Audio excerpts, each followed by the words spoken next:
Secretary 4:1 കേട്ടോളെ. ഇവൻ ഉറങ്ങുകയാണ്. അപ്പൊ ദൂതൻ വന്ന് സംസാരിക്കുക.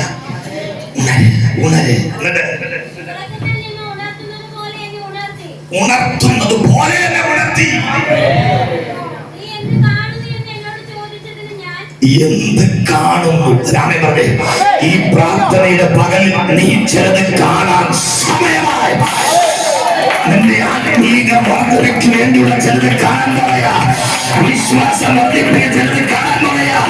ഞാനൊരു ശബ്ദം കേൾക്കുക, മണിക്കൂറുകൾ പ്രാർത്ഥിക്കാതിരിക്കാൻ വേണ്ടി ചിലതിനെ കാണിക്കാൻ കഴിവായോ.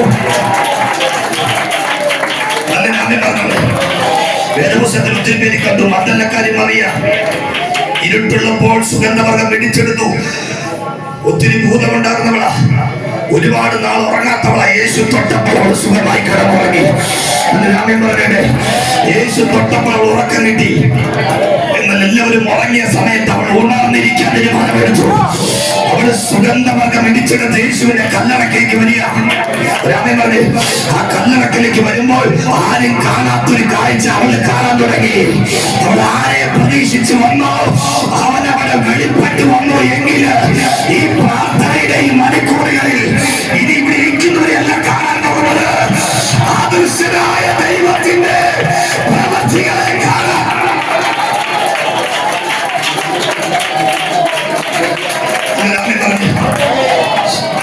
ഭൂമിയുടെ അറബികളിൽ നിന്ന് വന്ന ശേബാരാജ്ഞിയെ കണ്ടോ? ശലോമോനെ കുറിച്ച് കേട്ടതാ, പക്ഷെ കണ്ടത് അസാധാരണമായ കാര്യങ്ങളാ.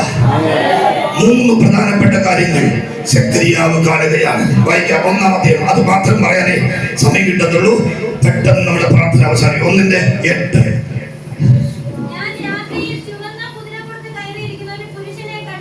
ചുവന്ന കുതിരപ്പുറത്ത് വന്നിരിക്കുന്ന ഒരു പുരുഷനെ കണ്ടു.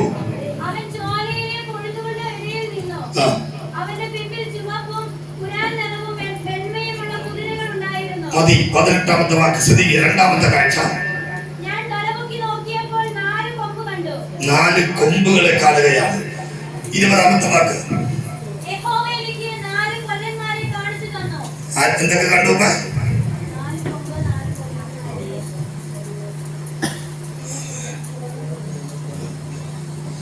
ഭയങ്കര കാഴ്ച. സെഖരിയാവ് പ്രാർത്ഥിക്കുമ്പോൾ കണ്ടു.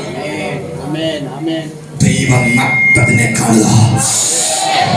1-ാമത്തത് കൊഴുന്താണ്. രാമൻ പറഞ്ഞേ, കരം വെച്ച് പറയേ, കൊഴുന്ത്. സന്തോഷം. കൊമ്പ്. 3-ാമത് കണ്ട 4 കൊല്ലന്മാരെ കാണുക. രാമൻ ഇന്ന് ആ കൊമ്പും ആ കൊല്ലനും കൊഴുന്തും ഈ ദൂതുകളെ തുറക്കാൻ നമ്മൾ ആവശ്യപ്പെട്ടപ്പോൾ മർമ്മം ഭയങ്കരമായിരിക്കും. ശ്രദ്ധിച്ചു കേട്ടാൽ ദൈവസാന്നിധ്യം ഇറങ്ങാൻ പോവുക. ദൈവം കൊഴുന്തെന്ന് പറയുന്നത് രക്തം കൊണ്ട് വീണ്ടെടുക്കപ്പെട്ടവരാണ്.